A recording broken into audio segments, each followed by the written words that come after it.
April 23rd meeting of the Mayor's Blue Ribbon Committee on Housing.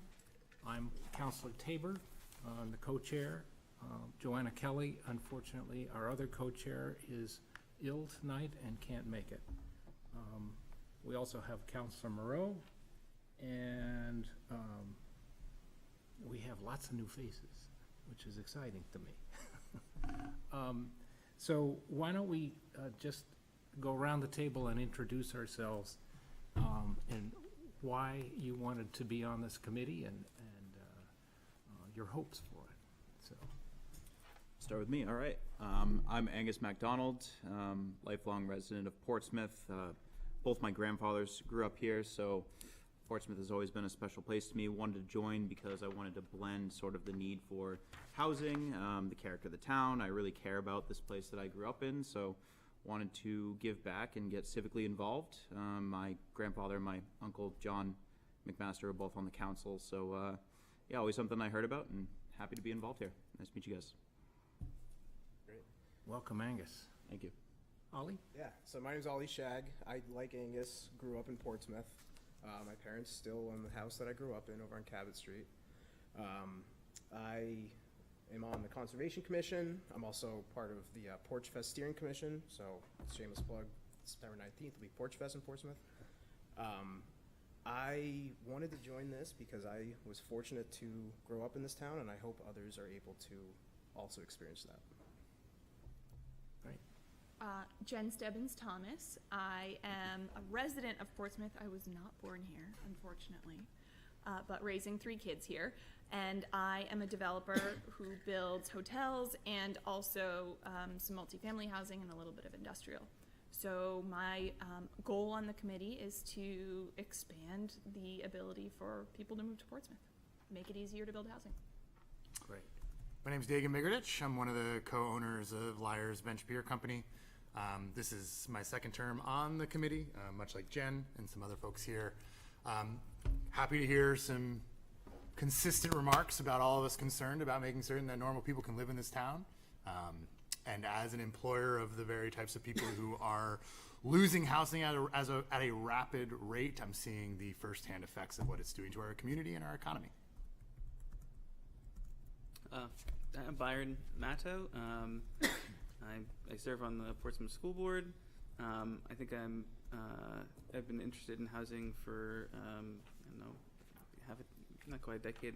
We're sort of interested in the topic. I think the best thing in my head around what my interest is there's a feeling of stuckness, I think, generally in a lot of people's lives, and I think in no small part because of the conditions of the housing market locally and more regionally.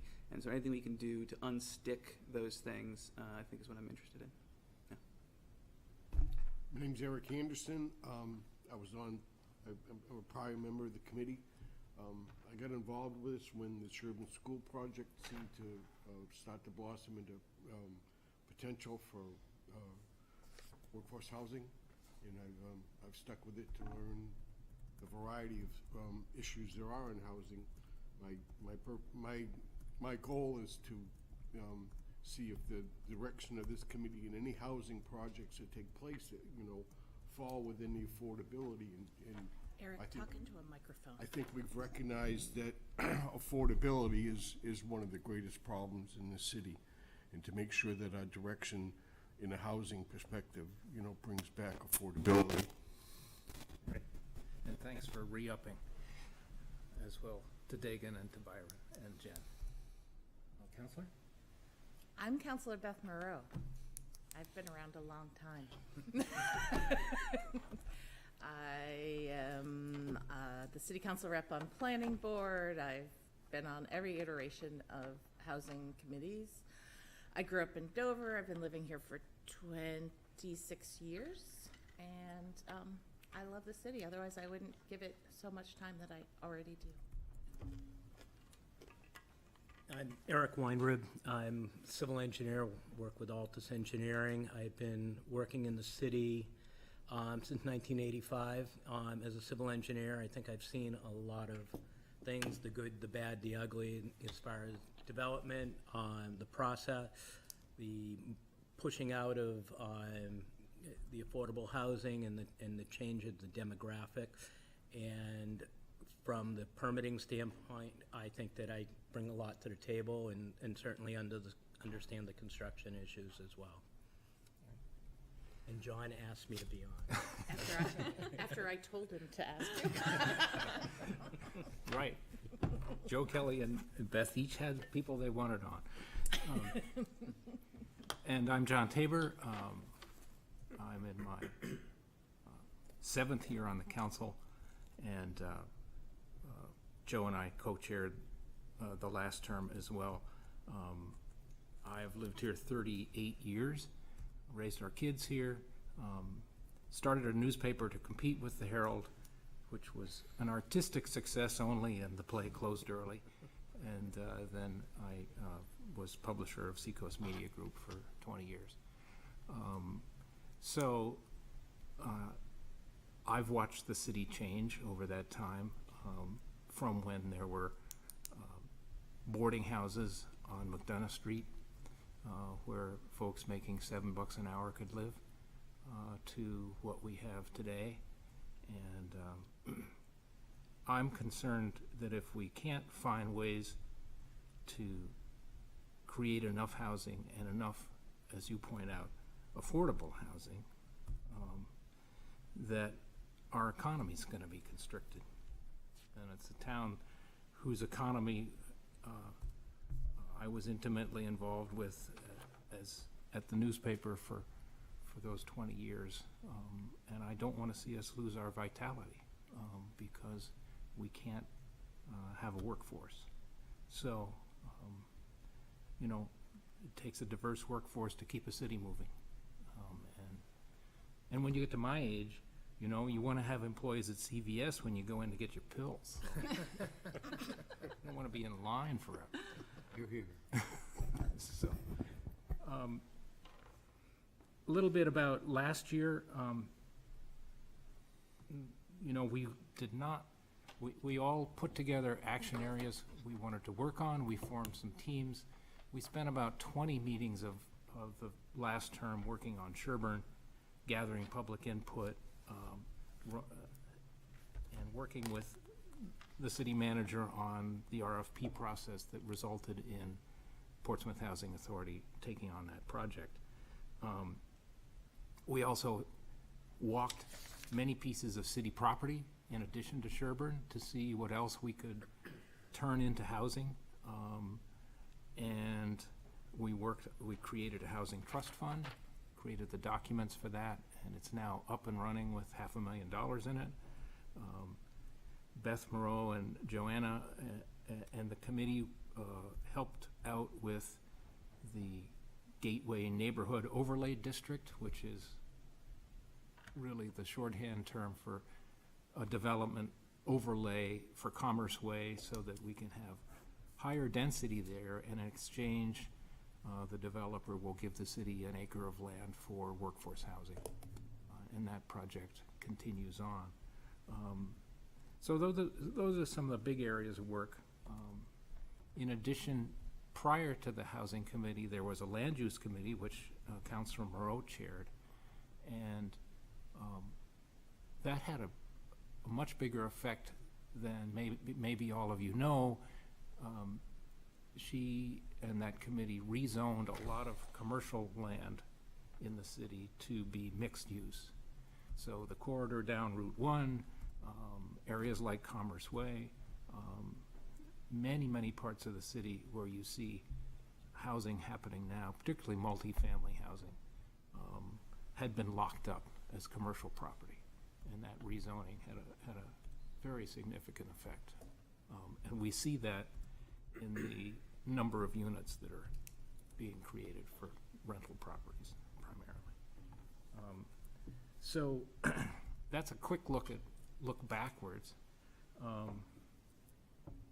In February of this year, Councilor Cook motioned in front of the council, and we all voted to adopt as a starting point a housing action plan developed by Progress Portsmouth. The point of that has been, whereas we've been sort of acting opportunistically, maybe there's an opportunity with city property. Maybe there's an opportunity with commercial land. We haven't had a systematic action plan. And Progress Portsmouth and Jerry Duffy have really become expert on this. So we sent that link to you to read.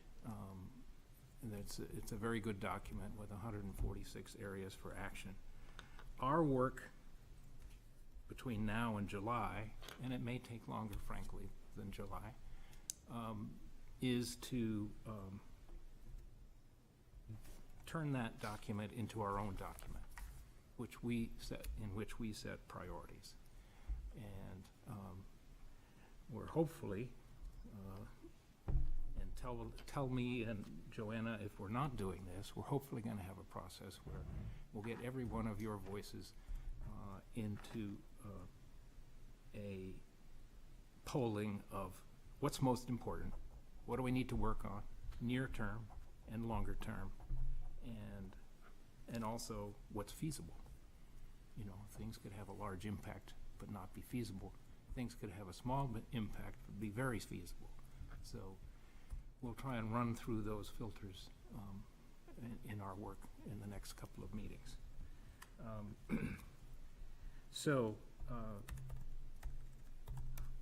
That's what we have ahead of us. I'll pause there and just say, has everyone had a chance to, I know that because nobody was officially appointed, there was a lag in getting you information, but I tried to get in touch with everybody on Sunday. I just wanted to make sure folks have had a chance to read the original Progress Portsmouth Housing Action Plan. I guess Yes, sir. it takes about a good hour or two to read it and absorb it, and then you have to go back and study it a little more, but there's a lot of really good information in it.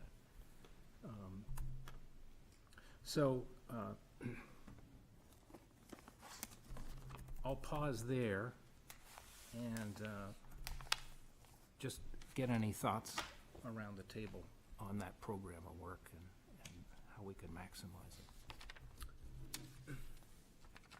Byron. Yeah, I would just say, I think there's just a ton of information in the housing action plan that's there now, and I was trying to reason about prioritization, which I think you're alluding to a little bit here. You mentioned sort of these two axes, which is sort of like impact and feasibility. I wonder if it would be at some point early on in this committee's process to have a work session around where we break down and we sort of plot on those axes, you know, what we think is feasible, what we think has like the most impact, and then we can prioritize those things. Yeah. Yeah, and we've even discussed maybe some kind of real-time polling that we could do so that we could see in visual, Yeah. you know, what people are thinking. Sure. It might speed us to the conclusions. Yeah. Other thoughts? In going through it for me, I exported it over to a Notion dashboard, if anyone's familiar, but basically what I was trying to do was score it, basically 1, 2, 3, what I thought for feasibility, actionability. You've already done the work? A little bit. I've been going through it and kind of went through, and just myself and Oliver kind of have, our top items that we think. So that was my thought. Maybe if we could all go through and score it and see what we thought on each item. Obviously there's 146 of them, so, but that was my initial thought and the way I was going through it. Other thoughts? John, when you think about the ability for this committee to move something forward, are you thinking this is 5 action items, 20, 50 of the 146 that Good Jerry question. has identified? Good question. I think the first effort is to look at stuff that we can do in this term and has big impact, and then items that we sort of put in a parking lot. Yeah. For, maybe for future councils.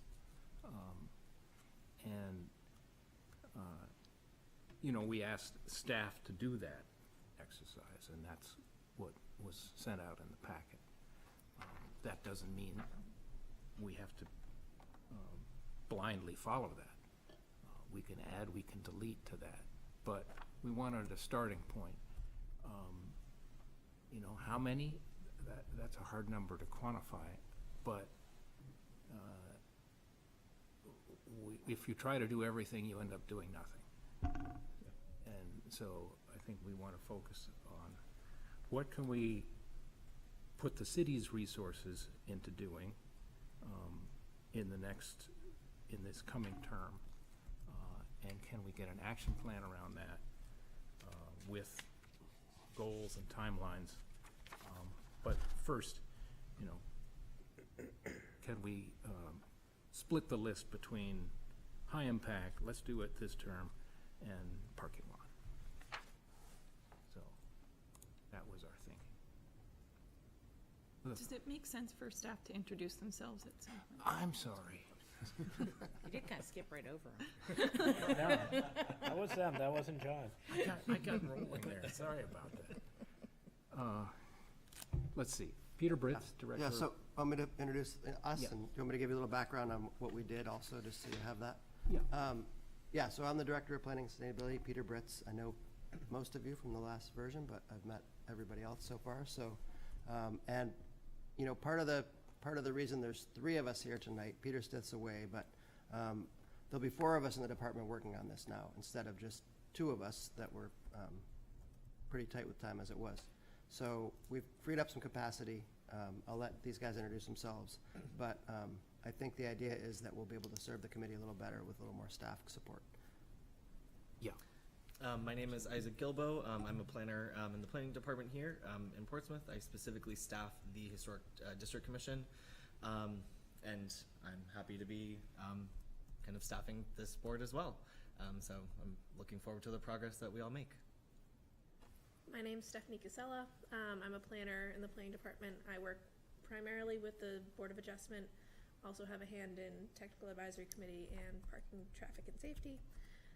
For what it's worth, I'm also a citizen, resident of Portsmouth. I wasn't born here, but moved here after college and have fallen in love with it.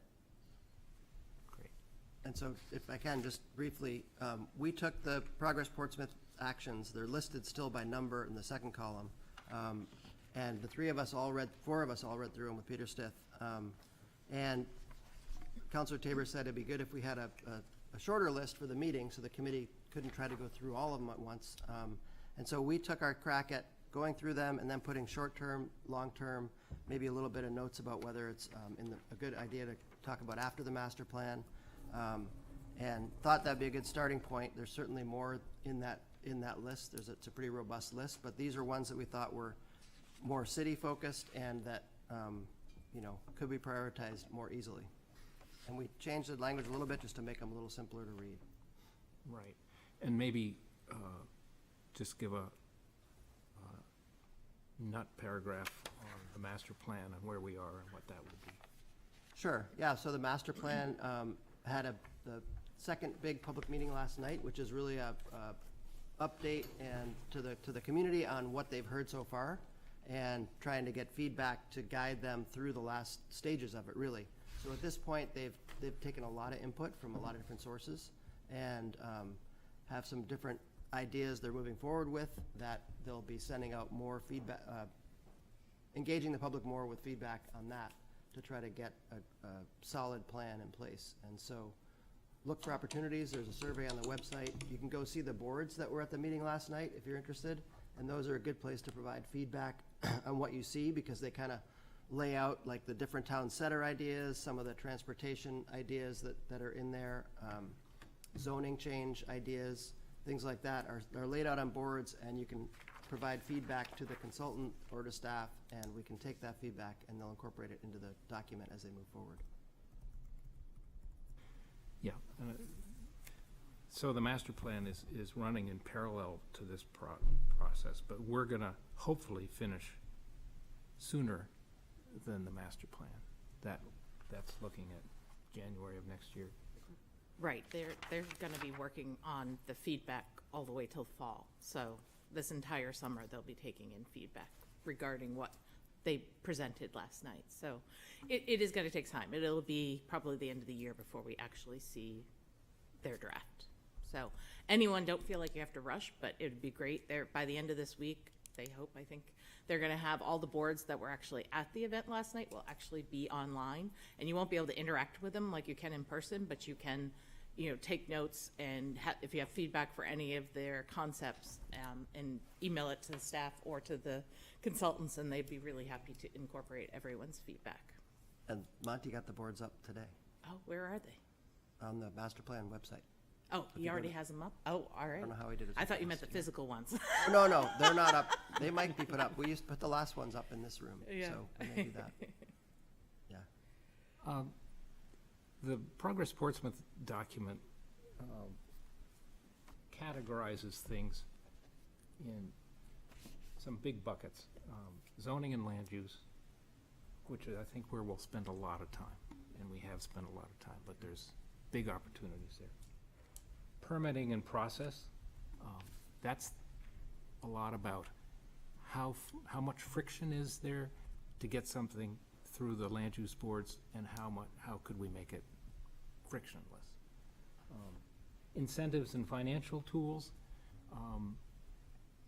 A lot of you may be familiar with states like Maine or Massachusetts where the government can require a 10% affordable component or a 20%. We can't do that. This is a property rights state.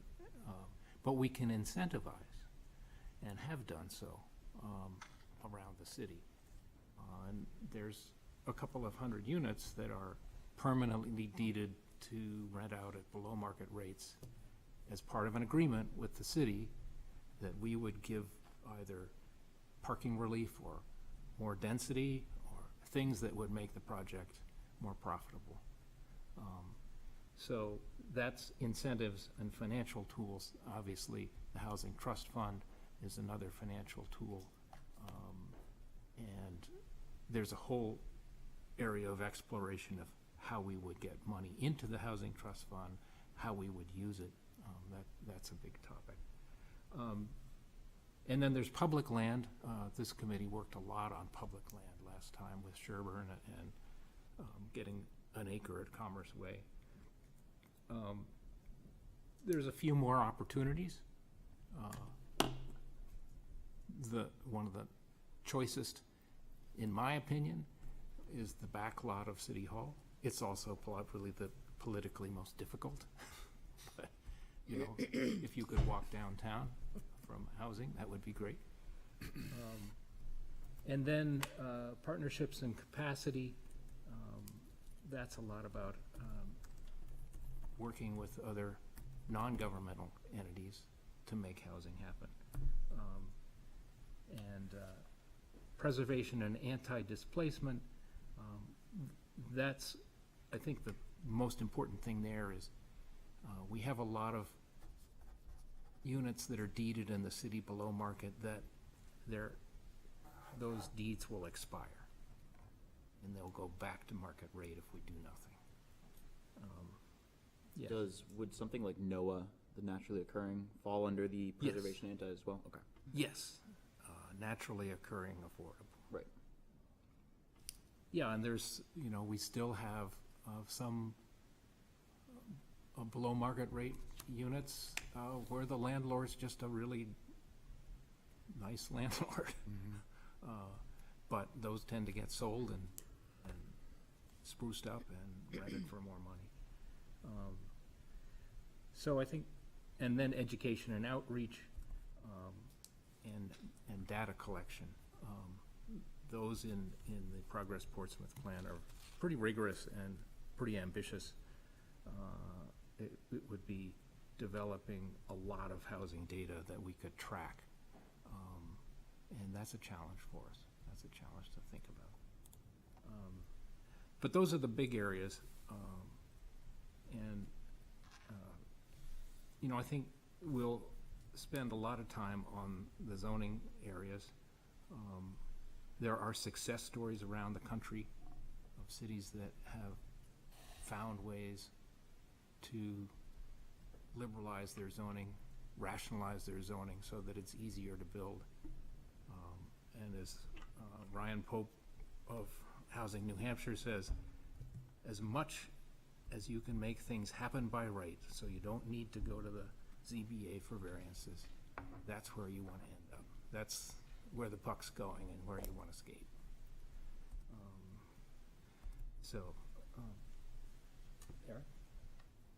Eric? I've been thinking about this a lot, and there's things I want to say, and I'm probably going to hold back, at least on the first meeting, because I may bury myself and make some enemies along the way. But one thing that I've been thinking about is public-private partnerships with existing apartment complexes. So there's apartment complexes out there that actually my clients, I've never talked to them about that. I know that they're on the lower end of the scale because they're older complexes, and with all the new stuff coming in, they're actually talking about lowering their rental rates. But the part of it is, can we find a way to partner with these entities that have all these units and make them affordable? So part of Jen can speak to we can all speak to it, land costs, building costs. These units exist. Is there a way that we can find to make those places affordable? Yeah, with all the new stock that's coming online, and there's even more coming, and it was always been my great hope that would take existing stock. Competition breeds Supply and demand. exactly. I'm like, Well, the problem is our tax structure is not helping us because everyone's moving up to get away. so can 79E help in that? Well, right now, the way 79E is, it couldn't apply to what Eric's talking about, but it's Right. almost like what you want to have happen, because with 79E, you have to have you have to put money into a building, or you have to increase the value of the parcel. But I wonder if Portsmouth could create its own existing incentive structure, or incentive structure for existing building if they agreed to. Well, and that's where you see things like, 79E relating to historic preservation, and it's like those things could work in concert with one another. I don't know if it applies precisely to what you're talking about, because there has to be some Historic preservation, no. Yeah, We're talking original like- idea of 79E was to revitalize downtowns and to do historic preservation with, Chinburg-type buildings where mills were converted. The But if I were- expansion of that has more to it now, because now Right. they have housing opportunity zones, they even have some stuff for coastal resilience. They have many different Conversion of aspects. office to residential, which I think is something we should look at. Yeah, and this is where we need to form allies with these people who are, maybe not tracking towards the affordability goal, but they have needs too, and if we can partner together, if it is a climate resiliency thing, and they're making use of 79E, maybe there are ways to couple that with our goals. Or, to Jen's point, what if we created a program where we could freeze taxes for a period of time in exchange for lower rents? Yes. And I can tell you, I looked at a pro forma for one of our projects this week that was like, if we got a 79E, it would make sense for us to take at least a portion. This is a new build, so it's not exactly what Eric's talking about, but Right. the numbers would be very highly incentivized for me to income restrict some of the units in exchange for tax relief. Is there like a bolder in terms of enabling legislation? Because 79E isn't exactly this, right? So is there a state statute that's missing to enable this, or can we just directly do it at the city level? Well, we are in the process, and we've had a work session, and really the hang-up is my time. I haven't had time to sit down and really figure out a structure to present, because the staff asked us to give them more direction, and we really I need to present something to city council so we can give them more direction, and I haven't had the time to really do that. But that is my hope, is like, what aspects of it, what areas do we want them to concentrate on, and what do we think would really be beneficial in those areas as far as zoning changes or help. Like, obviously, the coastal resilience, that's going to be in neighborhoods that have real water or flooding issues, whether they're close to a pond or close to the river. one or Beachtown the is other. right next to a whole bunch of wetlands.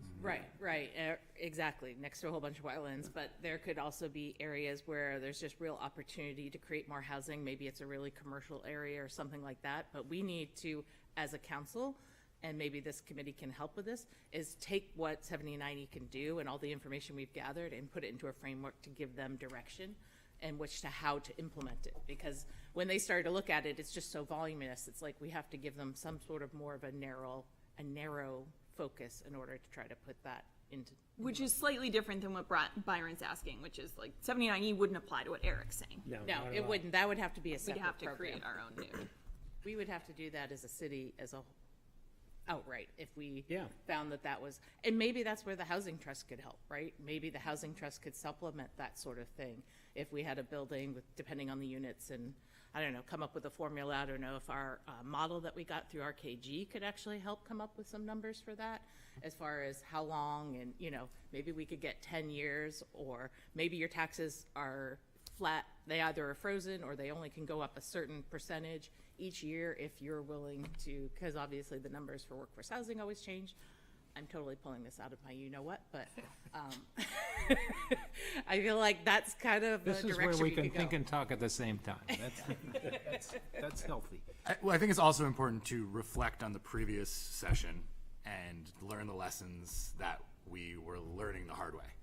And we spent a lot of time kind of learning how to walk and falling on our butts, chasing some golden gooses and not being able to actually hunt them down. So I do think it's important to comb through this list, prioritize things that are not only achievable, but are maybe building off some of the momentum that we have carried over from the previous work that we've done.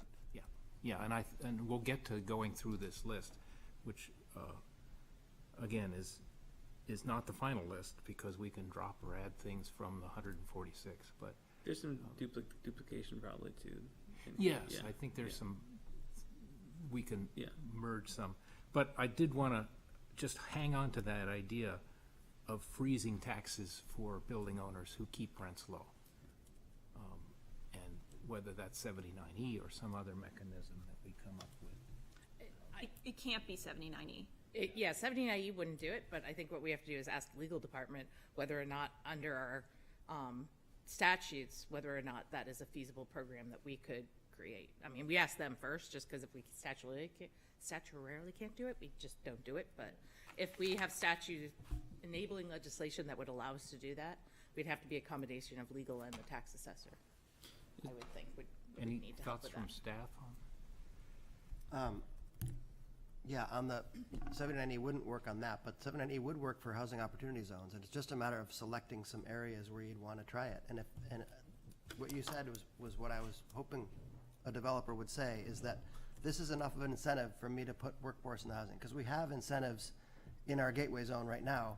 Some people have taken advantage of it. The Cinemagic project took advantage of it. They went up to 100%. The tour site is taking advantage of it, but not as many as we'd like. They didn't take advantage of it at iHeartRadio, which we would have liked, but they didn't need to. They didn't take advantage of it at the, I'm going to call it the Bed Bath & Beyond site, because I can't remember the new name. Durgan Lane. That's Durgan Lane. Well, no, the Portsmouth Post or something. Yeah. Prescott Tree Post. shops. Prescott Post is the new name. So they're, The original Costco. they would be great sites, but we have to work with RKG as we did and bring down the density that's allowed and let them go up to the density they want to build, but get that relief that they need to make it work for their project. And so I think that's where the housing opportunity zones, where you want to see that kind of housing, is what we have to designate, and then we can go forward with it. So that one is not a really huge lift in terms of getting something done. Peter, this says promote existing program on the 79E pink portion. I didn't think that Portsmouth had adopted 79E. We haven't yet. We don't. Okay, Haven't so, yet. No. so We have to designate where Well, we're we going don't to have adopt it. We don't have a 79E program yet, but Yeah. I think. And my advice, for whatever it's worth, I don't see why we wouldn't be adopting something as broad as absolutely possible, because my understanding is that it has to go to council for approval in every single case. I think the value of the downtown properties is so high that they might not be taken advantage of. And so, do you want to do it down there? Or do you want to do it in the corridors where? I guess I'm saying, why not offer it anywhere? Because council has ultimate authority to say we will grant it or not, Yeah. right? Well, if you designate the zones, then you'd be hard pressed to say no, I guess, to someone who has a valid project. I'll look at Hampton, Yeah. who has adopted 79E, Yep. and it is statutorily allowed. Their select board has never granted it. Everywhere. It's allowed everywhere. It's allowed everywhere. Allowed So, everywhere. okay, so- Only certain, I think it's A through E in terms of the options. They've done it once for one fire reconstruction project. Yep. Otherwise, they've never, Just the rehabilitation one or the housing opportunity? well, they have not adopted the housing opportunity zone. But I guess the point is, you throw as wide a net as you can, and then the city council has the right to say, yeah, we want, you can apply, and they can say yes or no. Yeah, I think that's worth talking about, but because there may be some reasons why you don't want to do it everywhere, and if you do it in certain places, you might draw enough attention to it, but I don't know enough about it to really argue about it. Is there a danger to having it everywhere and then having the council be the bottleneck in terms of like individual projects as opposed to finding a way where it's more by right? Well, I think that's what she's Is that what saying, is she's- okay. that, that's the mechanism, is that it's allowed everywhere. The council gets to be the final vote on whether or not it's viable in that spot. My understanding is that every municipality that's adopted 79E has that bottleneck. Okay. Yeah, But 'cause the nobody's, law- but nobody's done the housing opportunity zones yet. Right. So that's the one thing that we're It being, could I be different. think We'd one be community charging- has, but I don't think They anyone's ha- taken they've ad- advantage of it. sorry, you're right, they've adopted it, Conway, I think, has adopted it, but they haven't done it. Yep. Right, and it has to go to the council and the planning board because the law requires a public benefit statement of, Right. we're gonna, Yep. if we're gonna give you tax abatement, here's the public benefit, and that has to be negotiated. Sure.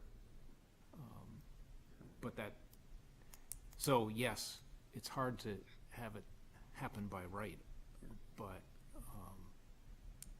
Do we have to scope the conversation started around like existing apartment complexes? Do we need to scope it to these large complexes, or is there a way we can cast a net wide enough to capture like the small landlords and neighborhoods as well? good question. Well, that goes back to, can we do it at all for existing? So the important thing to remember with 79E is that you have to increase the value of the existing parcel substantially. And so that wouldn't, you couldn't use the 79E mechanism for what Eric had originally talked about. And I think Beth made a good point that we just need to understand from staff, is there ever a way that we could give a tax break to a group who's willing to income restrict units? Whether Yeah. that's one unit or Yeah. 800. Right. Yeah. And I think it's just- pretty low-hanging fruit, actually. Yeah. If you could do it. That's, Yeah, the danger of using 79E is that you provide money to do revitalization, and then you price people out of the building that's revitalized into a new building. Of the way, the original 79E, where you're just revitalizing the building. But if you can give them tax incentive to fix their building up, and then as a result, they're gonna provide workforce housing, then that would be great. I'm happy to reach out to the legal department and take the first step to figure out whether or not that's possible. yeah, I that'd could be have a great. chat with them about that. Right.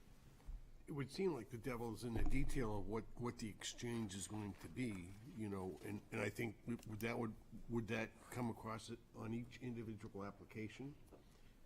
That, I think that's part of why it has to go to the select board or city council or something, to John's point, to negotiate that community benefits agreement. so if you've got 10, you measure them individually, I guess, and there's no ruler or measurement that you can say, well, that's the same as this one, you know, one's the same as 10, is the same as 8, so, you know, there's uniformity in it, so there's not some disparity between different applications that, It's in the merit of the individual project. right. Yeah. Right.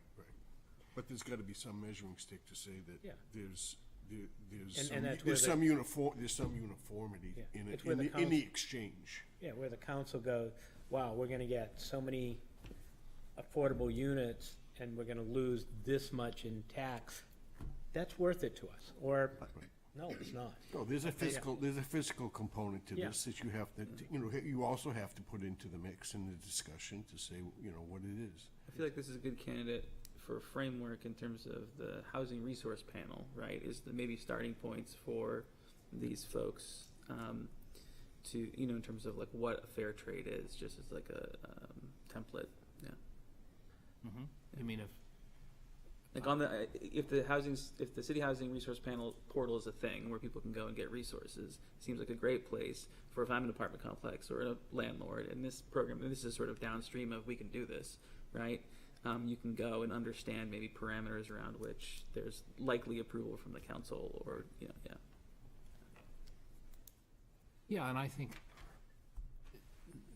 it's something that we as a city can encourage developers to look into proactively.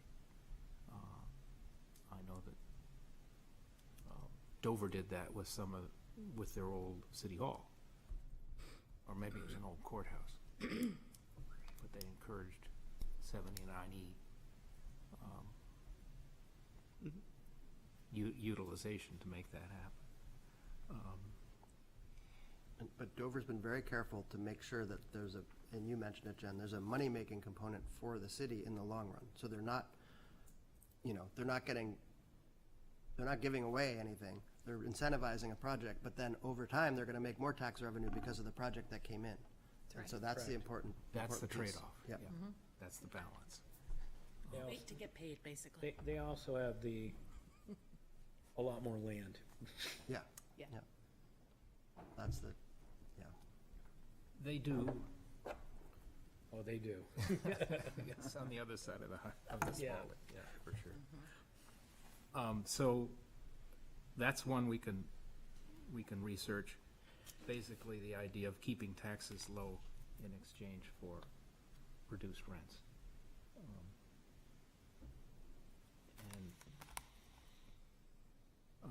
Maybe we'll go through this with you, Peter, the ones you've called out, and just a little bit of why staff felt these were high priority.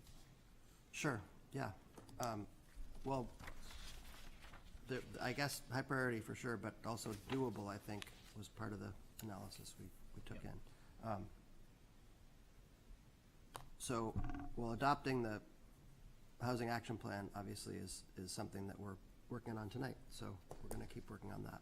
So we put that, that's short term, because it's happening. And the council adopted the Progress Portsmouth Housing Action Plan, but then the city's gonna adopt its own housing action plan, so. Putting money into the city budget, I think that's important to start thinking about early, and so we put that short term. We thought that was something to start thinking about early. And these aren't prioritized by any stretch, other than short-term and long-term. But to put, things like the Housing Trust Fund, if we want to do things with the Housing Trust Fund, it makes sense to maybe every year add money to the Housing Trust Fund. And I think that has to happen in the CIP, and it would need a recommendation from this committee, so I wouldn't need it, but it would help. So that seemed like a good idea.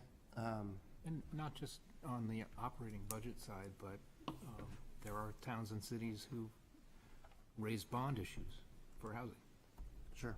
and use capital process. The city housing resource portal, I think that's something that we could, with additional staff and with the right recommendations from this committee, we can make the website more robust. We can use tools that Progress Portsmouth has suggested to make things easier for people to get to. And I think it'll be even more important for the smaller projects. I think the bigger projects, they seem to have a little more, a little more depth to know what's going on. But for small projects and the resident homeowners and smaller projects would be helpful. We talked about 79E, and we definitely think that's ready to move on in some High on the some level. page. Huh? It's high on the list, yeah. This group, it sounds like. Monitor ADU legislation for conflicts. The more we can get ADUs moving, I think the better. The challenge we have as staff with ADUs is looking in the future is compliance, that that people are complying with what they did for an ADU. As we get more and more, as it is now, just getting them to say that they agree that they sign an affidavit every year is what we're required to do. And they don't call us back to say, so we have to call them multiple times, and it's just back and forth. Now we only have a handful, but when we have a huge number, thinking of ways to make that easier and make it easier for people to understand how to do ADUs. We just revamped the ADU handbook that will be on the website. If it's not already, it will be in the next few days. Can it be something, sorry to interrupt, No. similar like getting your dog license? Microphone. Oh, sorry. Yeah, Do I have 3 minutes? right now, it's like getting a building permit. Yeah, but I mean, so getting your dog license, you've got to get renewed, and maybe if you have an ADU, you can be neutered, but, Well, that's the compliance part. yeah, so that's what I'm saying, that's, It's as simple as saying, respond to the email with a signature. yeah.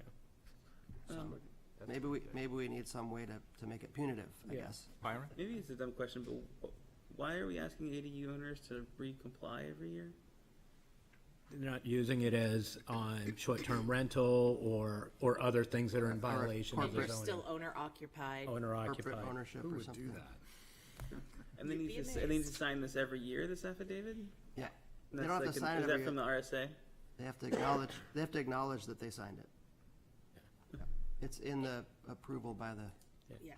It's in the regulation, and all it's doing is controlling that people aren't making duplexes basically out of a single. Yeah, I think it just family falls in the category of like friction, right? Yeah. It's not the friction in getting it approved. It's just making sure that people are. Doing what I they're get it. supposed to. I get it, but Yeah. it's Yeah. and I think it's really protecting the neighborhood. Yeah. well, yeah, it's the short-term rental, but it's also the corporate ownership, so Yeah. you could own, multiple. Fair. Whether houses it's and effective, ADUs. I think is kind of the question.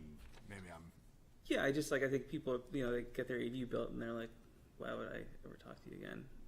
Yeah. I mean, I would argue we need more enforcement on that side, but I know that's an entirely separate that's what conversation that he's doesn't saying. have the money to fund it. So, yeah, I mean, that is what you're saying, but the signing of it, I mean, I'm sure people are telling you the truth every time, but there's probably a few bad apples who sign it without. At least we did our part. Yeah, yes, true. We asked. But we did our part, Without the enforcement, we have to believe them. yes. Yeah. And we don't have much in the way of enforcement in the city of Portsmouth for that type of thing, do we? No. No. Yeah. Well, we have a zoning We inspector. have it, Jason, Well, we have Jason and Vincent. Vincent. That's, Yeah, and that's what we staff can enforce, but, we have to know there's a problem. So there's nobody out there like looking at the, the short-term rental websites. Right. It's like Airbnb, right? You only get shut down if somebody turns you in. Next one is, Residential conversion ordinance, so that's the office to housing, which, Is there a timeline for when ports or municipalities have to have implemented the state law?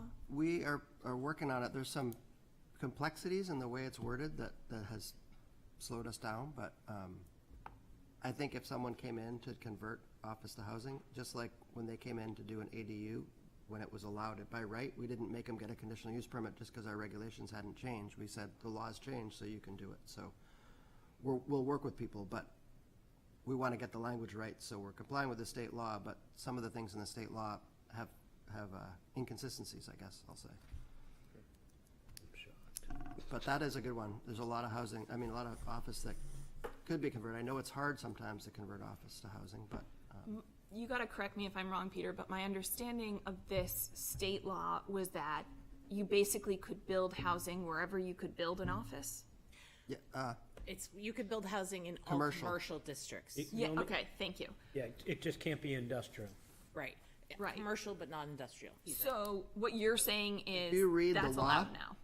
that's fine, that part, that easy part. But Yeah. if you read the law, and I don't have it in front of me, but there was some things in there that were like, well, how do we interpret this? Does that mean everybody here gets to do X? And there was like, oh, It's We don't know always what in they the mean by that. details that. It's always in the details. So And I don't think there's anything on density, is there, in that ordinance? that's where I think the issue might be. Yeah, and so municipalities have to determine that, right? Right, but, But are they allowed to? Right, are they allowed to? so, commercial district, 1 unit per 4 acres, suddenly, Or a 20-story tower. yeah. Right. Yeah. So if they want to control that, so, Yeah. So there's some refinement that needs to happen. A little bit. But there's not a prescribed timeline. Like, this doesn't have to be in effect I in the think next there 12 months. is. I believe it's I think already it was, in I think effect. it was upon passage even. So there's, Or maybe it was, maybe it's July. Maybe it's Oh, July. maybe it's Of this July year? 1. Yeah, I think it's July 1 this Oh, year. there's so many Maybe it's different July. dates in mind. Yeah. but we're working through it. We'll get it to the July planning 1? board. Yep, before- I just got confirmation, it's July 1. There's audience people that know more than we. Thank you, audience people. I think that one has so much potential. Great. Yep. Well, and it's law, so we have to do it. is it, is July 1 when it goes into effect? Sorry, is that right? That's when then it goes into The law effect that takes we have to allow it. You Yeah. have to allow it. So if you don't get anything in place before July 1, people can build whatever they want in the commercial district? Probably not. There are other restrictions that might come into play. But I think as I sit here on this committee, it's like, okay, that is low-hanging fruit that could have a huge impact. Yeah. That if we can focus on getting it right in Portsmouth and implementing it to say, yeah, this is, Well, it's kind of one of the reasons why we took a lot of our commercial districts and made them gateway districts, right? That's the whole point of expanding the gateway is I'm Right. trying to get rid of all those general business and And it worked. Yeah, we're seeing immediate impacts. it's slowly working. And I feel like, we have to keep looking at, when we first changed to the downtown code, character districts, Character. that was when we started to really get rid of those office districts and business districts that were all downtown. So we need to keep working on that because it would be really nice to get rid of all of those sort of leftover that there's just, there's literally like 3 lots that are a zone that nobody knows why they are still that zone. So I'm sure Eric could tell me a lot of them. The MRO. MRO, MRB, OR. I mean, we had general business. There was another one. Yeah, there's a lot of them. Cottage housing cluster? So you can do that in the character district now, but we can expand that. Keene was pretty successful with cottage housing.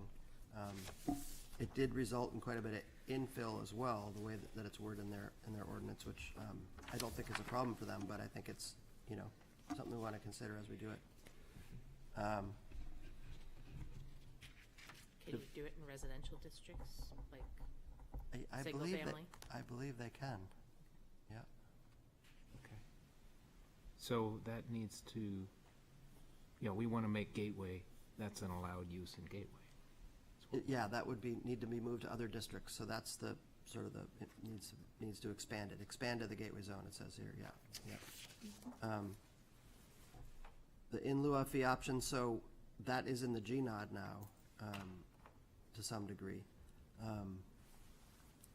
We want to consider whether we want to move that in lieu of money could be put into the housing trust fund. There's some benefits, I think there's, that's worth some conversation and some in-depth study. I know that Howard was concerned about it from experiences he'd had, but we'd need to research that one a little bit more to see what the real issues might be, but Does We only everybody have know it in what? Gateway right now, or GNOD, only in GNOD right now. only in GNOD. Only Yeah. if you know. Does everybody know what in lieu fees are? Maybe not the new folks. I was like, we need to explain them. so instead of, if you're required to do affordable housing, instead of building that housing, you can write a check. And we set that fee in this committee last year or the year before. And it goes into the housing trust fund. Yep, I think one way to fund. I think my own personal opinion, we set the fee so high that it would be unlikely, in my opinion, for a developer to choose that versus actually just building the thing. What is the fee? I think it's like $350,000 a unit, Right, and there was a, 346, I think something like that. And I think to that point, what Howard said was if the fee is too low, you don't get to build the housing with the money. But if the fee is high enough, then you just get the fee when it's the fraction of the unit. So they can, they don't have to build 7, they need to build 6.5, and so that half is what they put the fee in for, something like that. And has that happened? No. No, we haven't had even an in lieu of fee in the GNOD yet. Okay. There's only one area of town in Commerce Way where Right, it would on Commerce. apply. Yeah. And It's sort of a that pilot. group basically has to provide the affordable housing by the parcel anyway, so. Right, and we used RKG to give the present value of a future low rental unit, and so the developer can just buy it out. So there's maybe refinements we need to do on that, for sure. Yeah. Continue to rezone outdated OR and GB districts, Councilor Moreau's We just talked project. about Yeah, we just talked about it. I've been talking I'm about it working for on it. like 6 years. Yep, And you did it. doing it Yeah. still. We're still working on it. It's not all done. Expand multifamily zoning. So this, I think, we thought there could be 2 components to this when we talked about it. The one is, right now, we have a conversion, ability to do conversions in some single-family zones, in some structures, it's pretty limited. But to expand what you can do for conversions, so like in a big, old home, that's a single-family home, you could turn it into a 2-family, and maybe you only add an entrance or something like that, you don't add an addition. Or you could build an addition next door and make it, a multifamily on the lot, or 2 additions, or maybe you put separate units on the lot. So there's a lot in that one that I think, we're doing a lot of work in the master plan to see what kind of tolerance people have for that kind of thing. Where do they want multifamily, where they have single-family zones now, but I think expanding multifamily zone is where there could be a lot of benefit, tax benefit. It says in our master plan as well, as one of the biggest areas where you could get some big tax benefit out of it. But we have a lot of, single-family zoning that could be expanded too, so. For example, like that study, I think there was a study done, I live on Aldrich now, I used to live on Lincoln. I think there was a study between the 2 of them, for example. I think there's like 3 or 4 duplexes on Aldrich, but then you go down Lincoln and there's so many multifamily. Was there a study, I think, between the 2 streets? I ran, it was like tax per acre. Yeah. And so tax per acre, in the area you're talking about in Lincoln is like $5 million per acre. Right. And then Aldrich, it's like $1.5 million per acre. Yeah. And you're getting 4 times the units on the other side. Right. So it's definitely one of those things where, take the politics out of it, simply as a math problem. It does a lot in terms of revenue and also like alleviating housing. I think it's, from my perspective, it seems like there's 2 really good sides to it. Yeah. Also on the sustainability side, always density is like a more per person sort of green way of living. So I think you could add that in as well in terms of the upsides to that type of movement. One question I had about the items on here that are on the after master plan update, more to review.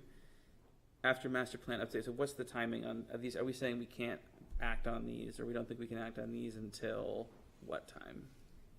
Well, these are staff comments, but that would be, when the master plan's adopted, would be whenever they're done. It could be as early as like November, maybe December. End of the year. End of the year. End of the year.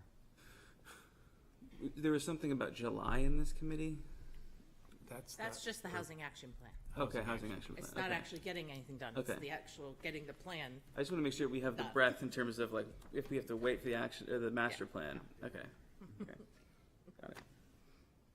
You'll see everything that's after master plan update, you'll say those are next year's problems Right. Yeah. But or also- next year's solutions. Yeah, and also, if we come up with good ideas around extra density, staff can feed those into the master plan, Yeah. Yeah. Yeah. I mean, Yep. But I hear you, we got a couple of deadlines that Yeah. we have to mesh. multifamily zoning. Building height. Building height adjustment. So, yeah, I mean, that's something to certainly look at. And there was, last night at the master plan meeting, there was a visual preference board that shows, build taller buildings, I guess. And there was not a lot of visual, it wasn't the pleasing figures, the red dots versus the green dots. There was a lot of red dots on the taller buildings, but it was, in that context on a board, they didn't like it. So how do you make building height palatable to the public, and is it something that you want to do? I know there's also a sweet spot. You can build up to a certain height, but then after a certain height, it gets too expensive, and then until you get to a really tall height. So, Jen, you may vote it. 6 stories. 6 stories? Yeah. 6 stories, 2 elevators. Yeah. Then you have to move to all steel. Then it's 10 after that, or 12 or something? Yeah, I don't know, I don't do after that. Isn't it also steel versus wood? You'd have, like, on 6 stories, you'd have like a podium, and then you could build wood over it. 5 It's like over 1. steel on the first floor, and they could build wood up above it. Yeah. And I don't think we've ever seen above 6 stories in Portsmouth. Is it allowed anywhere?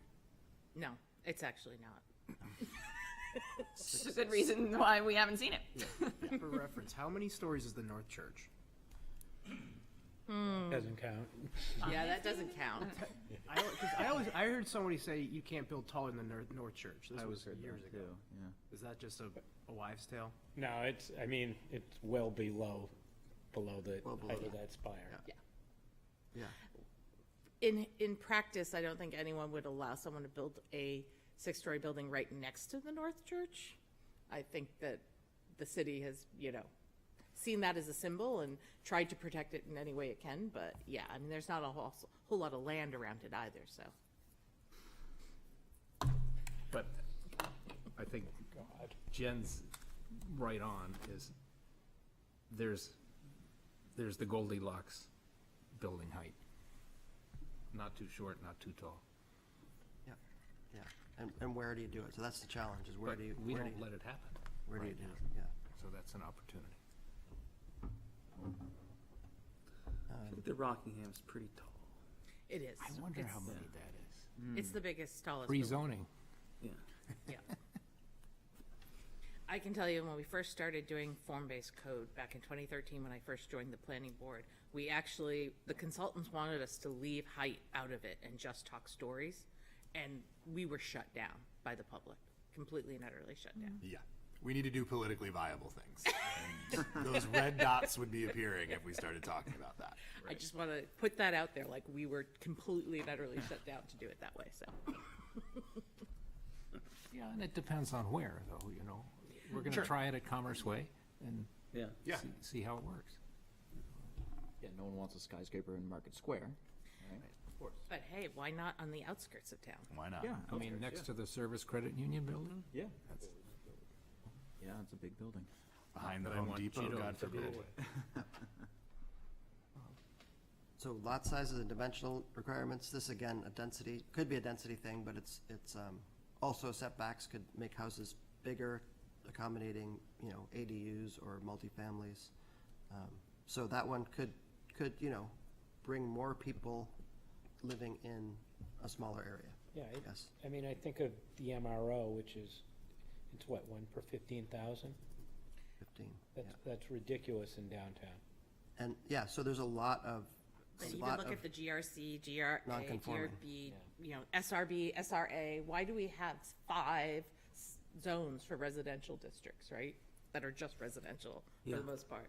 I think we could combine some. I think that we're 64% non-conforming in SRB or SRA. It's one of the single family. 64% of existing stuff is non-conforming. And then the pass that I took was just lot coverage.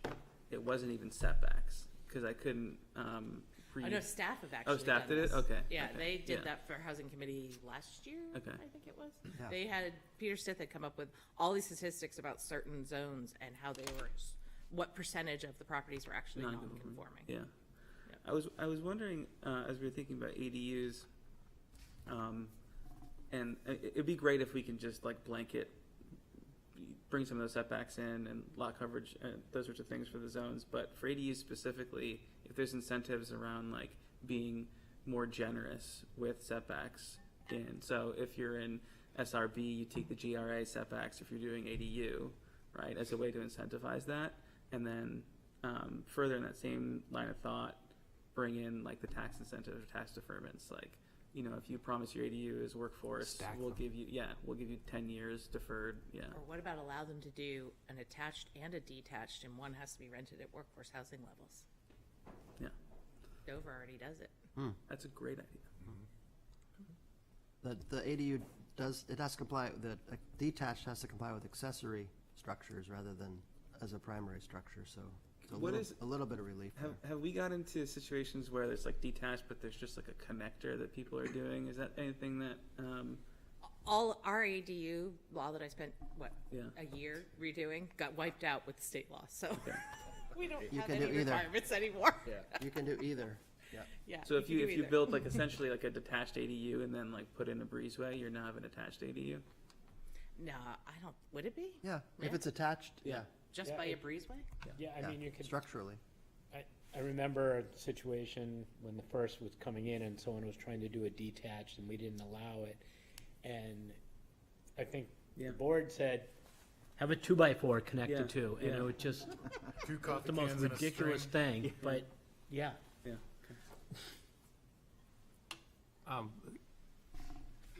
What do you think the potential is in the lot size and dimensional requirements as a way to make more density happen? While there's a lot that are non-conforming, there's a lot of opportunity still too. Yeah. I think it comes back to adjusting the lot sizes, but what's the tolerance for the public, I guess? That's why we put the master plan in there. Right. I think the master plan reads as, what does the public think, kind of thing, you know? Yeah, because I think, Byron, your analysis was, I think you tried to estimate how many more units you could get, right? Yeah, I'd have to pull that up to see what it was, but I think I think that with the thing, as opposed to the GNOD and like the more like targeted, the ones that are targeting more developers essentially, right? I feel like you'll see those turn over quickly. Like you make a change, you'd see that way faster than if you were to change setbacks and these sorts of requirements for single-family residences, just because like, you know, there isn't a developer who's, I assume, I don't think this would happen, a developer would come in and then buy up like a whole bunch of lots of single family. I just think it's like more, it'll be slower over time, It'll right? be I think that's a onesies and much slower roll. Ones Yeah. and twos. Yeah, yeah. There Um, are, there yeah. are areas that our state even, and in other parts of the country where developers or investors come in and buy up single-family Yeah, neighborhoods. yeah. Yeah, that is happening. Whole neighborhood. I think that happens like regardless of if we change, I mean, I think that's just like private equity and, yeah, yeah. Yeah. But, yeah, I mean, I think the estimates I put in were like, you know, maximized, but I couldn't imagine the time scale to get there, right? It would take a generation or two, yeah. How many ADUs have been approved and or built since we allowed them? I don't have the numbers in Oh, front of me, but. gosh, since we it's- allowed them, like 2017? That's Yeah, a- it's like 50, maybe 40? Yeah, 40 to about 50. Yeah, 50, yeah. 40 to 50. I know that when we first changed the law, I looked at those numbers like a few months after, and we had at least almost double the applications that were coming in from that change.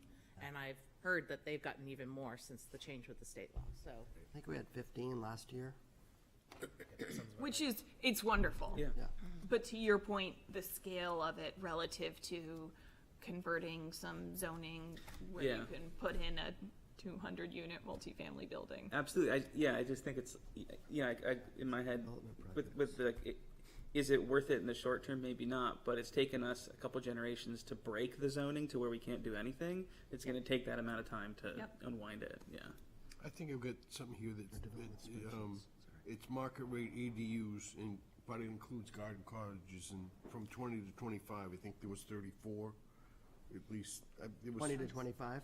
20, yeah, 20 Yeah. to 25, there was about 34. That sounds about right, yeah. Yeah, But I these think guys are we're trying up to pull it 47. But that includes, Yeah, garden cottages were basically smaller ADUs, because we had so many smaller outbuildings, we wanted Detached. people to be able to convert. So lot size and dimensional requirements, long-term play, but it will, as you say, Byron, it'll make a difference over time. Yeah. Simplify form-based codes. Yay. Everybody would like that. It's Everyone would like that. certainly confusing. I don't know how much workforce housing it'll get, but it could incentivize, well, this suggests that you could incentivize more below market rate housing units as you do it, which would make sense. But again, it's mostly in the downtown, and you might be hard pressed to get workforce housing in the downtown, but it's worth trying. But it also encompasses the West End. Yep.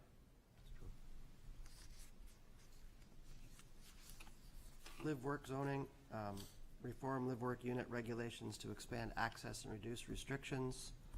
Key reforms are to allow non-resident workers to be employed in live-work units. Currently, they're banned.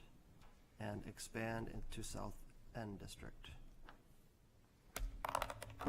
Yeah, we may see that at Sherburne. Well, and the artist live workspaces, that's been a real push to try to get Yeah. Stand as an art. Yeah, but we really didn't artistic. fully develop what that was going to be. I mean, I don't, maybe I missed that assumption that they were gonna be work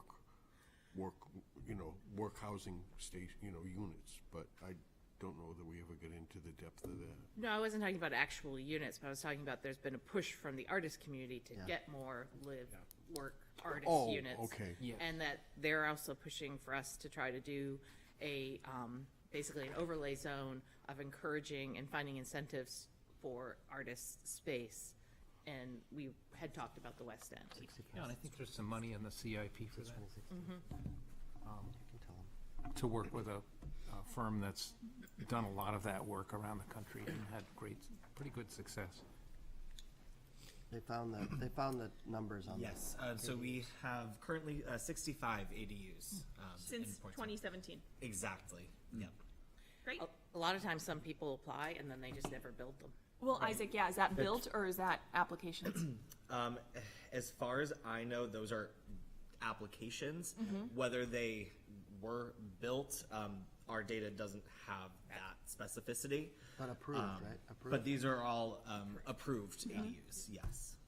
Yeah, so when I reconstructed my garage, before I went in for my permitting, I looked at doing an ADU above it, and economically, it doesn't work to start from scratch and build, over a garage or something. It's just so expensive to build it, to get your return on it. It's hard. What is the shelf life of that permit? Meaning, when do you have to start construction by?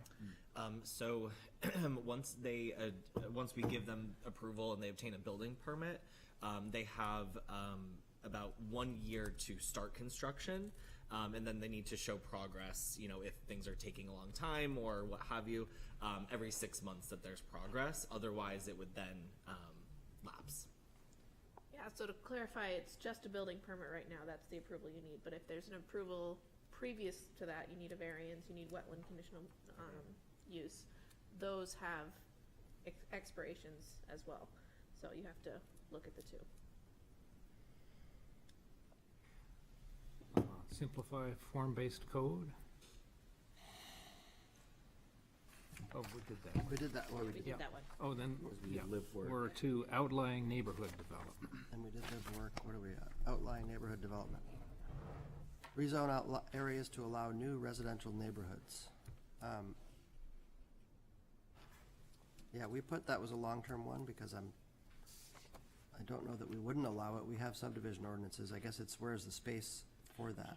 I don't know where else we can Maybe, subdivide. maybe if you created more dense definition of neighborhood or created a PUD or something that had a more dense, it might be more functional, so it's worth looking at. But this also ties into lot size, right? If we Yeah, had yeah. allowed smaller lot sizes, that would. Yeah, if you had be allowed. smaller lot sizes, you might get more neighborhood development. Exactly. Yeah, for sure. So that's like a zoning reform. And that looked like a big focus of the master plan. 5 specific.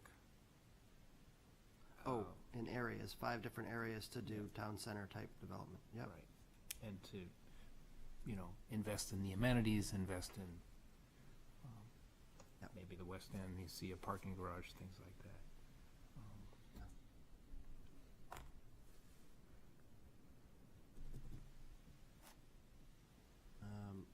Comprehensive zoning audit, full audit of zoning ordinance identifying provisions that constrain housing production. Prioritize amendments, JIS analysis qualifies the compliance of crisis, 69.9% of parcels in single-family zones violates current zoning regulations. So, this is certainly something that the master plan will support, I'm sure. And the thought is now, after the master plan, we'll start doing a zoning update. So, it fits into that time frame. If you wanted to do it sooner, I think it would be more of a challenge, but with that But I'm timeframe- happy to see that you guys think that's Yeah, a big one, for sure. because I think there's a lot of opportunity in that. There's a lot. Single-family zone reform strategy, rural, single residence A, SRB. RKG is the firm that's done a lot of zoning work for the city, and reforming single-family zones.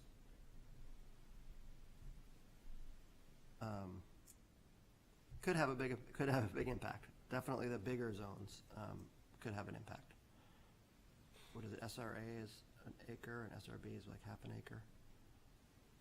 Yeah, we even so- have some, So, a little bit of 5 acre. I think and this that's the rural. There's not many of those, but yeah, the R is 5 acre. So, yeah. So Okay. you could create more density, basically. Sorry, I was just laughing at how I thought SRB was a quarter acre because that's all what they are. There's like most of them are half what they should be. So sorry. Yeah. Yeah, there's that too. Pre-approved residential design template program. Establish a city-maintained library of pre-approved architectural designs for common residential building types, including ADUs, duplexes, triplexes, small apartments, buildings, and cottage housing. It says long-term. This could be, if it's more of a priority, it could be a short-term. I think just getting it into place might be what takes some time. I think there's some merit in it for creating like a workforce housing neighborhood that people can come get a design and put it in place. You cut out some of the costs of engineers and architects, maybe, if you can do it right. Not that we don't value them. Well, we even had conversations though with developers who said the permitting process took so long that added cost substantially to their projects. And that having something like this theoretically would streamline that process. Well, the planning board will see it and they'll know what they're looking at, Yeah. you know, if it's a pre-approved, and building inspectors too. So, yeah, there's a lot of talk around that. I don't know that I've seen a lot of examples of it, but certainly a good idea. I've Speak, seen, Eric. Until he's about to Please, burst. I don't know much about it. I actually feel like the planning board approval process, going from starting the design, going through TAC and planning board is the easiest part. To go from planning board approval to getting the excavator in the ground is the hard part. So maybe doing some architectural stuff can help, but that's not where I see our holdup is it's that next step, meeting the compliance, getting the building permits, getting your site review agreement in place, and all the pieces that, you know, my client walks away and goes, oh, I'm done, I got my approval. I'm like, you just got Yeah, started. with this long list of subject tos. Yeah. Yeah, it's got a lot of conditions. The easements, getting legal to review it, all these things, and you know, time is money, and that's where the holdup is. It's not really, there's a perception, but and I'm not just saying it to make these guys feel good, but I feel like I can get a planning board approval in a reasonable amount of time. Thank you. Well, maybe there's Takes a a while way, to get to you. maybe there's a way to package the site review agreements, and maybe there's a way to package the bonding, you know, maybe there's a way to do that. Yeah. So that it's not, I mean, because Maybe that's over this end. Yeah. we just need we need what we need, you know? Yeah, and- well, and I'm know not it- disagreeing. It's Yeah, just, but it's maybe that there's a way process. to, you know, package that and maybe that's what this is sort of getting at. If you could Yeah. package the bonding so that it was easy to go get your bond for this house that the company says, yep, I've seen those before, check, you know, I don't need to do a lot of due diligence, I don't know. Right. I mean, do you, Well, no, I look at this one and I'm like, that doesn't do much for me. Just my own way I think about this. It's like every piece of land is so different. Right. There's so much you're trying to maximize, and Yeah. you know, an off-the-shelf design isn't. Yeah. From where I stand, it's not that. Where I saw it, it was like a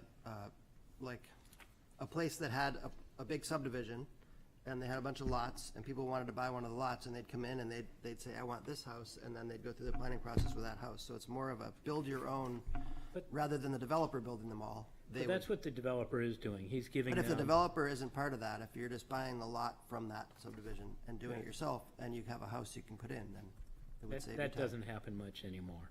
It's, people Yeah. are doing the subdivision, and they want to make the money off the lot and on Certainly building around the here, house. yeah. I did a think- closing this morning for just a land lot, and the seller was the builder who was gonna build the house afterwards, so it does happen. It does happen, but it's not, it's not common. So what you're saying is not common, is people are just splitting the lot, selling the lot. They want the profit on the build too. Yeah, I mean, if it's a 1 or 2 lot subdivision without a road, Yeah. and someone has like an extra piece of land, they may do that. But not when they're building a road and building infrastructure. They need to maximize that return and get, and build a house. Same with the percentage on the build too. Yeah. And not for nothing, but land is so expensive in Portsmouth that even in your first example, if you're subdividing, you've got an extra lot next to your house and you subdivide it and you sell that off, whoever's buying that is spending a lot of money on the land and probably wants more of a custom plan than an off-the-shelf Yeah. Yeah. thing that the city put I together. would say. Uh, Yeah. Yeah, okay, good feedback. First-time homebuyer program expansion. So I think most of the money from that, or all the money from that, comes from HUD. I mean, if there was, again, a trust fund or something to add to that or support that, maybe that could be expanded. So that's Yep. a finance issue, really. Historic preservation plus housing incentives. This is a 79E where you can do historic preservation and get a tax incentive for preserving a property that you're creating housing with. I think you can even combine workforce housing into it, so. You can, yeah. if you spend the money, but it's for a period of time, right? Whether it's 5 years or 10 Yeah. years, if I remember correctly. I think it adds a certain, if you're doing a workforce, then you add so many basically years. keep the tax assessed value of pre-construction, and you rent it out at workforce housing levels for a period of time, and then when that reaches its end, then you're taxed at your full. Yeah, I think Dover and Keene both did it with the historic piece. Housing Trust Fund, deploy for gap financing, revolving loans, grant for affordable and workforce projects, prioritize projects leveraging other sources. So how do we get more money in the Housing Trust Fund? I think those are great ideas. Transfer of development rights. We need But some land. yes, how do we get revenue into it? That's, Yeah. State level housing policy advocacy by housing committee.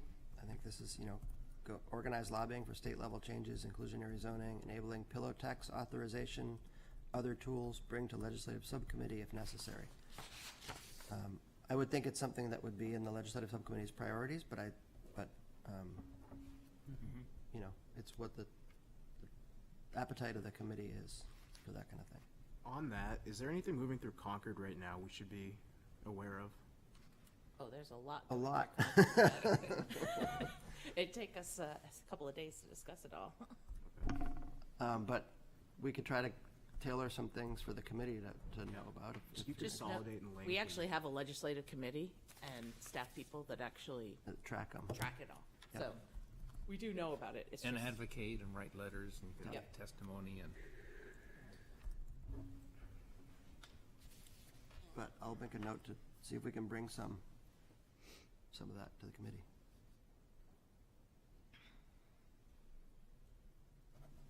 Homeowner emergency assistance, emergency grants, loans for homeowners facing foreclosure, major repairs, or tax delinquency. Consider using Housing Trust Fund, grants, or CDBG, Community Development Block Grant money.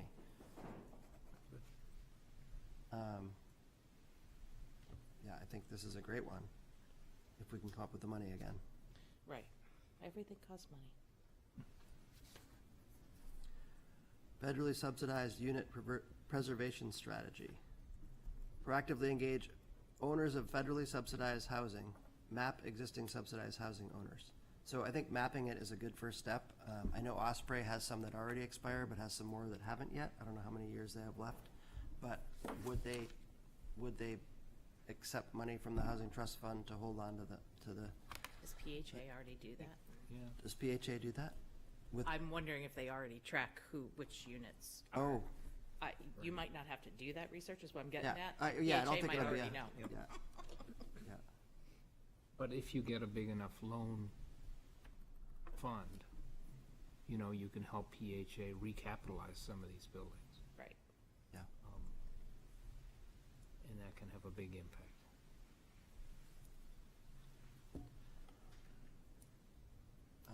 Build out modeling for zoning changes. Model the housing production capacity under current long-term zoning versus proposed zoning reforms. Analysis should show current by right capacity versus proposed. It's something that could be done. I'm curious to hear what people think about it. Well, I mean, that's kind of what you did, Byron, isn't it? If we, Yeah, but you could do it with scenarios. So once you get all that data into the GIS, then you could flip a switch and see if we change the zoning to this, what happens. So Yeah, I think, and I think there's, and Beth responded with some good feedback on the initial analysis. I think there's like pieces of it that could be refined in terms of the overall analysis, which is, if we want to, I'd be happy to continue that work. And I could definitely create a visualization like what you're talking about. Yeah. Where you could, I think that's well within reason in terms of, so I think if we want to, I mean, if there's interest, I can continue like refining the model and then creating visualization just to see. And I think that's, it'd be a great tool. I mean, my dream is always that the public, you know, comes around on like understanding the value. You know, sitting on the school board, we have these budget discussions. There's a lot of like difficult conversations, and in the back of my mind, I'm like, there's so much untapped revenue in terms of the land that we have that can really help us. And so I'd love to be able to visualize that. Yeah. yeah, I mean, It if you, says long-term. I mean, shouldn't that be short-term, given that it's sort of the analytical foundation of making any of these decisions? I agree with that. Like, if it's gonna Well- move the needle at all? yeah, I think that the long term there is it'll take us a long time to do it. Right. well, I don't know. I Not mean, that it's not a good idea. are there tools that you can use, you know? We're living in an age of, Yes, there certainly are. You could orchestrate, perhaps? You have Yeah. several smart people sitting right I here that know. can help with I that. love it. I love it. Yeah. Don't include me in that. Don't include me either. Not in my skill set. and then the last was flood resilience. Yeah, I mean, I think Councilor Moreau brought it up, but the CRIZ, as they call it, the Coastal Resilience Incentive Zone, Yep. just makes sense. I don't know how quickly people would take advantage of it, but it'd be nice to have it in place. I think we need to do that sooner rather Yep. than later. Yep, Councilor Cook's on board with that too. great. It would be mainly, I mean, the south end would be where we'd do it most likely, because that's where we're most I'd vulnerable. love to hear a little bit more about what's underneath the surface on that one, because I'm not totally, Hang on. But you're basically incentivizing people to elevate or protect make their houses more flood resistant, and then they get a tax break on doing that work. Yeah. So these yeah. are, so these are folks primarily in the south end, I would assume. Yep. Well, right, you have to be where. I know there's where you're coastal going. resilience. But I A think it's little- only on the yeah. increased value of, like, if they own $1 million home and they put it on stilts and spend $200,000 to do it, suddenly their assessment's not $1.2 million, it's still only $1 million. Okay. It's can not, equate it's it not to that what- they stop Yeah. paying taxes. You can equate it to like what we do with solar. So if you put solar panels on your house, the value Okay. of that solar is taken off of your value of your tax assessment. Yes, if the improvements, I understand. Okay, I think that's Yeah. good. But this Passes doesn't the smell test. necessarily help the affordable housing No. component, because every one of the houses that you're, maybe I'm missing a few, but most every one of the houses that are close to the waterfront are not all that affordable. No, but it's a way to preserve some of the historic character and protect a little bit of the money and get the thing going, because the HDC is gonna have a big challenge, like, how do they let people make their homes resilient? You know, ones and twos, what if the whole block needs to elevate their homes, you know, how do they treat that? So I think the sooner they start looking at it. It's sort of outside the affordable housing conversation, but Yeah. it's part of the housing conversation. Yes. And diversity Yeah, you're right. housing It's is not what a- we need Yeah. across I don't the board disagree for with that. that. Okay, we're at 7 o'clock, and I know some people have to leave. Yeah. Yeah. Um, I'm So, how about this? See if you think this has a beat that we can all dance to. We take this discussion, Stephanie will get us some great minutes, as she always does.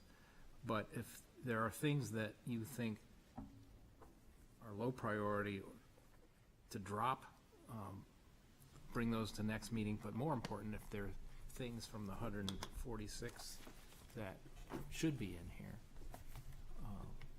to add. Does that make sense? Yeah. We shouldn't all come with our top 3. Yeah, I think there needs to be like a mechanic around. Yeah. Yeah.